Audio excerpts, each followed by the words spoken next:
ওং নমো ভাগবতে বাসুদেবায়।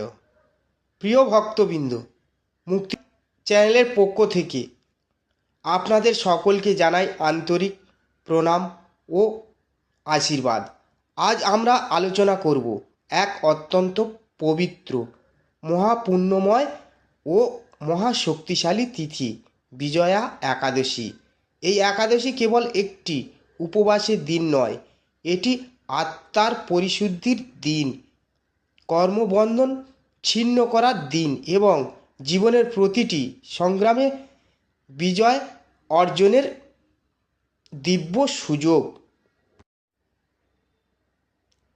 ভক্তবৃন্দ, বিজয়া একাদশী কী? বিজয়া একাদশী হল হিন্দু ধর্মীয় পঞ্জিকা অনুসারে ফাল্গুন মাসের কৃষ্ণপক্ষের একাদশী তিথি হল বিজয়া একাদশী। বিজয়া শব্দের অর্থ বিজয়, সাফল্য, জয়লাভ। এই একাদশীর মহিমা এমন যে এর সঠিক নিয়মে পালন করলে জীবনের প্রতিটি বাধা, প্রতিটি সংকট, প্রতিটি অশুভ শক্তির উপর ভক্ত বিজয় লাভ করেন। এই একাদশীর মাহাত্ম্য বর্ণিত রয়েছে স্কন্দ পুরাণ ও অন্যান্য পুরাণে। কথিত আছে, ভগবান শ্রী রামচন্দ্র লঙ্কা বিজয়ের পূর্বে এই একাদশী পালন করেছিলেন। এই উপবাসের ফলেই তিনি সমুদ্র পার হয়ে রাবণকে পরাজিত করতে সক্ষম হন।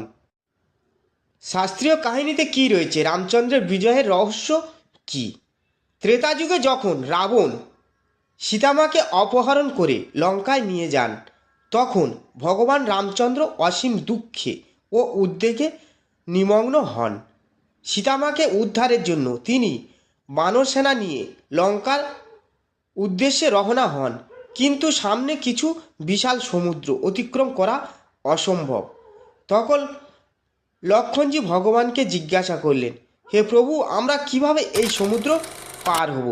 তখন এক মহর্ষি তাদের উপদেশ দেন, হে রাঘব, আপনি যদি ফাল্গুন কৃষ্ণ একাদশীতে উপবাস ও পূজা করেন তবে নিশ্চয়ই বিজয় লাভ করবেন।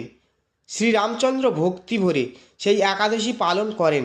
পরের দিন দ্বাদশীতে ব্রাহ্মণ ভোজন করিয়ে দান ধ্যান সম্পন্ন করে তিনি সমুদ্র পার হওয়ার ব্যবস্থা করেন, নল নীল সেতু নির্মাণ করেন এবং শেষ পর্যন্ত রাবণকে পরাজিত করে ধর্ম প্রতিষ্ঠা করেন।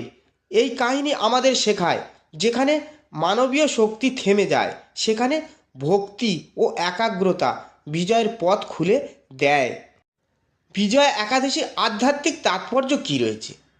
বিজয়া একাদশী কেবল বাহ্যিক শত্রুর উপর বিজয় নয়, এটি অন্তরের শত্রুদের উপর বিজয়ের দিন।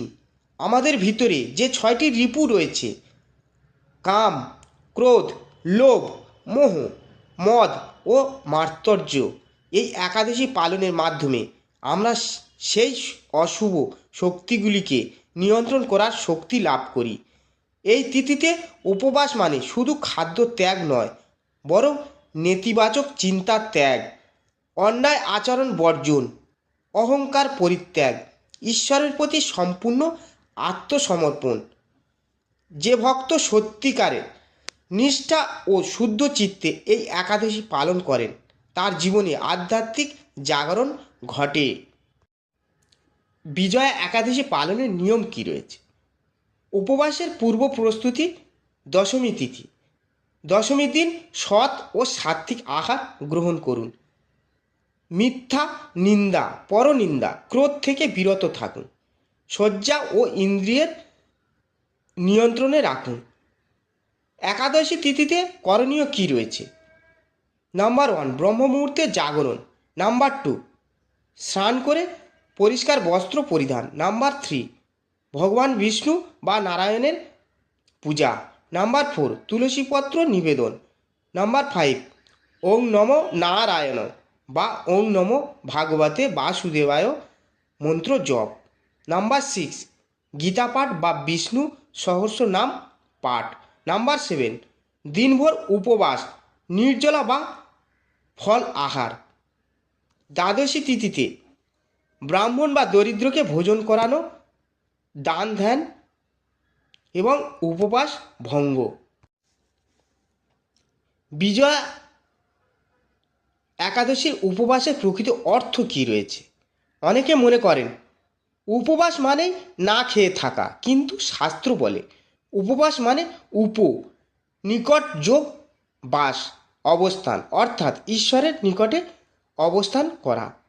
এই দিনে আমরা যদি কেবল শারীরিক উপবাসে রাখি, কিন্তু মনকে ঈর্ষা, হিংসা ও অহংকারে পূর্ণ রাখি, তবে সেই অহংকার ফলপ্রসূ হয় না।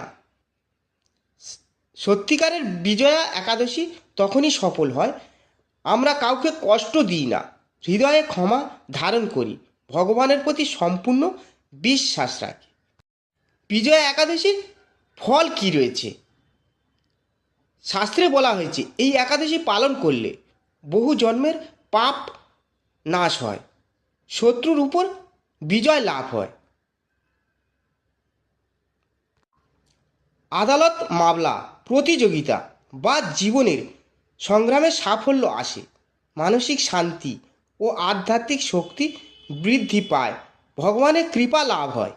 যে ব্যক্তি এই তিথিতে আন্তরিক প্রার্থনা করেন তার জীবনের জটিল সমস্যাও সহজ সমাধান ঘটে। আধ্যাত্মিক জীবনে বিজয়া একাদশীর প্রাসঙ্গিকতা কী রয়েছে? আজকের যুগে আমরা সবাই কোনো না কোনো যুদ্ধের মধ্যে আছি, কেউ অর্থনৈতিক সমস্যায়, কেউ পারিবারিক অশান্তিতে, কেউ মানসিক দুশ্চিন্তায়। বিজয়া একাদশী আমাদের শেখায় সংকটে ভেঙে পড়ো না, ঈশ্বরের উপর আস্থা রাখো, সৎ পথে অবিচল থাকো। যখন আমরা সৎ ও ধার্মিক জীবনযাপন করি তখন ঈশ্বর নিজেই আমাদের পথ প্রদর্শক হন। রাবণ ছিল বহুমুখী, দশমুখী। আমাদের মনেও যেন 10 দিক থেকে নেতিবাচক চিন্তা আসে, কখনো অহংকার, কখনো রাগ, কখনো লোভ। বিজয়া একাদশী উপবাস আমাদের সেই অন্তরের রাবণকে দমন করার শক্তি দেয়। শ্রীরামচন্দ্রের মতো আমাদেরও উচিত ধৈর্য ধারণ, সত্যের পথে অবিচল থাকা, অন্যায়ের বিরুদ্ধে দৃঢ় হওয়া। এই পবিত্র দিনে আপনি এই প্রার্থনা করতে পারেন, হে নারায়ণ, হে বিষ্ণু, আমার জীবনে সমস্ত বাধা দূর করুন, অজ্ঞতার অন্ধকার থেকে আমাকে মুক্ত করুন, আমার অন্তরে অশুভ শক্তিকে দমন করার শক্তি দিন। আপনার চরণে আমার সম্পূর্ণ আত্মসমর্পণ। বিজয়া একাদশীতে তুলসী পত্রের বিশেষ গুরুত্ব রয়েছে। তুলসী দেবী ভগবান বিষ্ণুর অতি প্রিয়। তুলসী নিবেদন করলে ভগবান সন্তুষ্ট হন। তুলসী আমাদের শেখায় নম্রতা, পবিত্রতা, আত্মসমর্পণ। বিজয়া একাদশী আমাদের মনে করিয়ে দেয় সত্যিকারের ভক্তি বাহুবলে নয়, ভক্তিতে। রামচন্দ্র যদি ভক্তি ও একাগ্রতা না রাখতেন তবে লঙ্কা বিজয় সম্ভব হতো না। তেমনি আমাদের জীবনেও যখন সব পথ বন্ধ মনে হয় তখন ভগবানের প্রতি সম্পূর্ণ আস্থা রাখলে আশ্চর্য পরিবর্তন ঘটে। এই দিনে আপনি করতে পারেন 108 বার ওম নমো নারায়ণ জপ, গীতা 18টি অধ্যায় পাঠ, সন্ধ্যায় দীপ প্রজ্বলন, ভজন ও কীর্তন। বিজয়া একাদশী কেবল একটি তিথি নয়, এটি একটি উপলব্ধি। এটি আমাদের শেখায় জীবনে সত্যের বিজয় অবশ্যভাবী। অন্যায় যত শক্তিশালী হোক, শেষ পর্যন্ত ন্যায়েরই জয়। ঈশ্বরের কৃপা পেলে অসম্ভবও সম্ভব হয়। প্রিয় দর্শক, মুক্তি চ্যানেলের উদ্দেশ্য কেবল তথ্য দেওয়া নয়, বরং হৃদয়ে ভক্তি ও আত্মবিশ্বাস জাগানো। আজকের এই পবিত্র দিনে আমরা সকলেই প্রতিজ্ঞা করি, মিথ্যা বলবো না, অন্যায় করব না, কাউকে কষ্ট দেব না, ঈশ্বরের পথে চলব।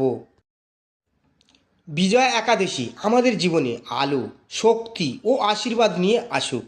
ভগবান বিষ্ণুর কৃপায় আমাদের জীবনের প্রতিটি বাধা দূর হোক, অন্তরের অন্ধকার দূর হয়ে আত্মার জাগরণ ঘটুক। যদি আপনি সত্যিকারে ভক্তি ভরে এই একাদশী পালন করেন তবে নিশ্চিত থাকুন আপনার জীবনে বিজয় অবশ্যই। যদি এই আলোচনা আপনাদের ভালো লেগে থাকে তবে লাইক, শেয়ার ও সাবস্ক্রাইব করুন মুক্তি চ্যানেলটিকে। কমেন্টে লিখুন জয় শ্রীরাম বা ওং নমো নারায়ণ এবং ওং নমো ভাগবতে বাসুদেবায়। সকলের জীবন শুভ হোক, মঙ্গল হোক, ধর্মের জয় হোক। হরি বল, জয় শ্রীরাম। ওং নমো নারায়ণ, ওং নমো ভাগবতে বাসুদেবায়। হরে কৃষ্ণা, হরি বল।